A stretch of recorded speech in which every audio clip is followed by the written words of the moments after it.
భగవద్గీతను సర్వశాస్త్ర శిరోమణిగా చెబుతారు. అనేక భాషల్లోకి అనువాదమైన ఈ గ్రంథానికి ఎందరో ప్రముఖులు వ్యాఖ్యానాలు అందించారు. యోగాకు సంబంధించినంత వరకు గీత ప్రమాణ గ్రంథం. భగవాను వాచ అంటూ సంభాషణగా యోగా గురించి వివరిస్తుంది. 18 అధ్యాయాలు యోగాలోని విభిన్న అంశాలను ప్రస్తావిస్తాయి. జ్ఞానయోగం, కర్మయోగం, భక్తి యోగం, ధ్యాన యోగం మొదలైనవి గీతలో ఉన్నాయి. ఇవన్నీ యోగాకుండే అనేక లక్షణాలు. ఒక్కొక్కటిగా ఏదీ సంపూర్ణమనిపించదు.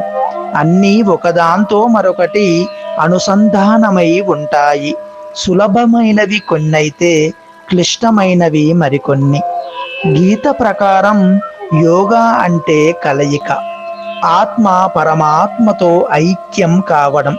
అభ్యాసం ద్వారా బుద్ధికి బలాన్ని చేకూరుస్తూ కోపం, అహం, విషయేచ్ఛ లాంటి చెడు గుణాల నుంచి బయటపడి సత్యం, అహింస, కరుణ లాంటి దైవీ గుణాలను సంపాదించుకోవడం. యోగాలోనూ విభిన్న రీతులున్నాయి.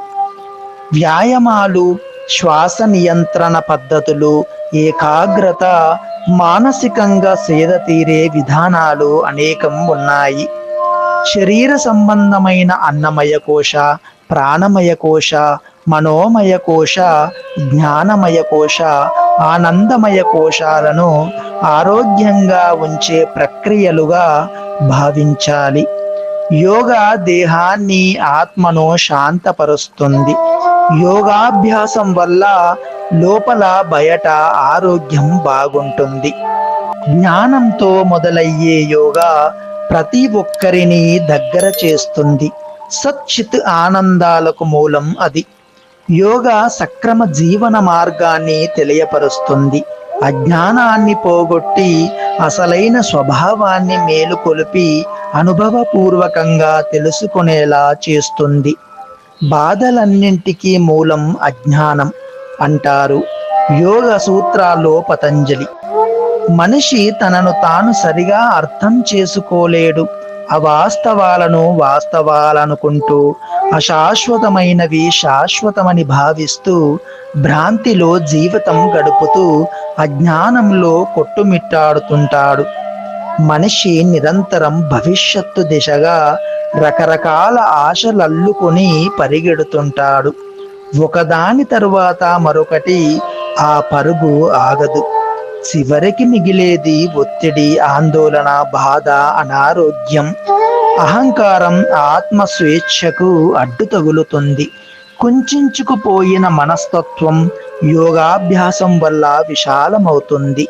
అసలైన విజయం, ఆనందం, శాంతి, సామరస్యాలెలా ఉంటాయో బోధపడుతుంది.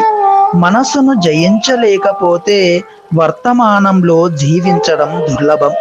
వర్తమానంలో ఆనందాన్ని అనుభవించాలంటే గతం, భవిష్యత్తుల మధ్య ఊగిసలాడే మనస్సును స్థిమితంగా ఉంచుకోవాలి.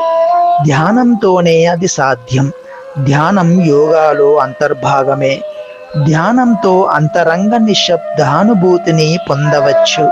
అప్పుడే వర్తమానంలో జీవించడం సాధ్యమవుతుంది. యోగా అనేది ధర్మం కాదు, విద్య, జ్ఞానం. విద్య వల్ల మనిషి ఎదుగుతాడు. అందుకే అది యోగ విద్య, మనిషికి లభించిన గొప్ప బహుమానం. సర్వే జన సుఖినో భవంతు.